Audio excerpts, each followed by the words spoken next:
हे श्रीमन्नारायण नारायण हरि हरि ओम। श्रीमन्नारायण नारायण हरि हरि ओम। श्रीमन्नारायण नारायण हरि हरि ओम। श्रीमन्नारायण नारायण हरि हरि ओम। मेरे मित्रों, तब जो है मांडव ऋषि राजा की बात सुन करके बोले, तुम पामर जीव हो, तुम मुझे क्या सजा दोगे? सजा देने वाले तो यमराज है, मैं उनसे जाके पूछता हूँ। चिराकाश में उड़ते हुए वो यमपुरी पहुँच गए। यम अपना दरबार भर करके बैठे थे, उन्होंने पैर से मारा, दरवाज़ा खुल गया। सारी सभा जो है अचंभित हो गई।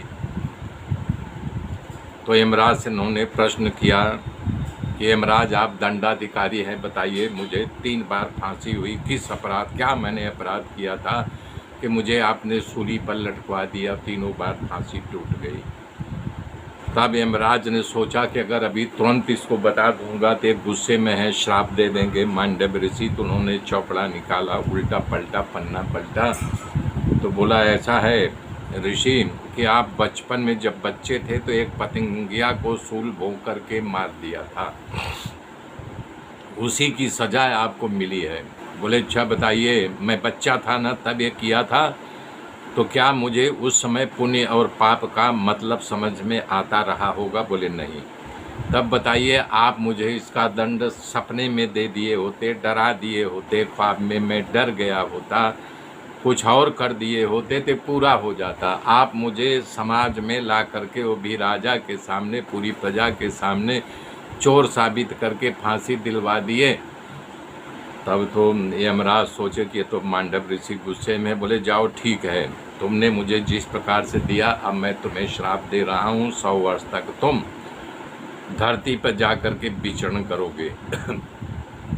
तो मैत्रेय जी बता रहे हैं, विदुर जी, तुम देवता हो, तुम साधारण नहीं हो, तुम क्यों हमें प्रणाम कर रहे हो? तुम यम हो। तब बता रहे हैं कि जब प्रश्न उठता है कि जब यम यहाँ विदुर बन के आए थे तो वहाँ का शासनकाल कैसे चलता रहा होगा यमपुरी में बिना यमराज के।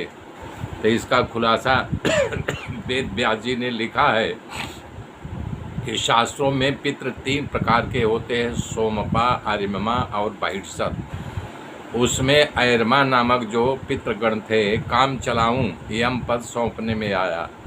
और ऐसा वेद व्यास जी ने लिखा है कि शास्त्रों में पितृ 3 प्रकार के होते हैं, सोमपा, आर्यमा और बहिष्सत। उसमें ऐरमा नामक जो पितृगण थे, काम चलाऊं यम पद सौंपने में आया और 100 वर्ष तक यमपुरी रह करके यमराज के पद को खूब निष्ठा से निभाया था, अरिमा नामक जो पितृगण होते हैं, और पवित्र भाव से संचालन किया था।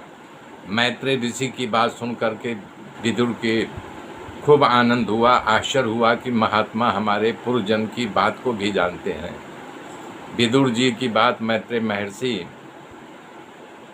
ने वंदना की। मैत्रेय जी ने विदुर से खूब राजी हुए। दोनों महात्मा गंगा जी के किनारे दिव्य वातावरण में आच्छादित आश्रम में बैठ करके बात कर रहे थे। विदुर जी ने मैत्रेय जी से प्रश्न किया।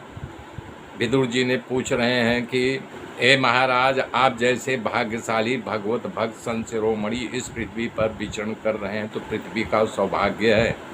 हे प्रभु, संसार जो है, सारा संसार दुखों से संतप्त है और भगवान के विमुख जीवों का कल्याण करने में आपके समान दानी कौन है? आपके समान दुखों को हरने वाला कौन है? तो बता रहे हैं कि हे प्रभु, इस संसार में सभी लोग सुख की प्राप्ति के लिए कर्म करते हैं, लेकिन जो कर्म करते हैं प्रत्येक मनुष्य का हेतु जो है सिर्फ सुख प्राप्त करना है, परंतु न तो उनको सुख ही मिलता है और न दुखों से उनका पीछा छूटता है। तो सुख की अपेक्षा दुखों की बढ़ोतरी और हो जाती है। कह रहे हैं, हे साधु शिरोमणि, आप मुझे परम शांतिदायक उपदेश करो जिससे भगवान का भजन करके भक्तों, ईश्वर और भगवान के भक्तों के हृदय में बैठ जाएं। यानी इस ढंग से भगवान का पूजा पाठ करें कि उनके हृदय में ईश्वर विराजमान हो जाए। और परमात्मा के स्वरूप का अपरोक्ष अनुभव करने का ज्ञान प्राप्त हो जाए।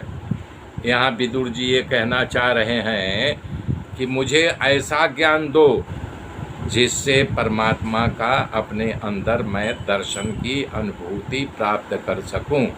मेरे मित्रों,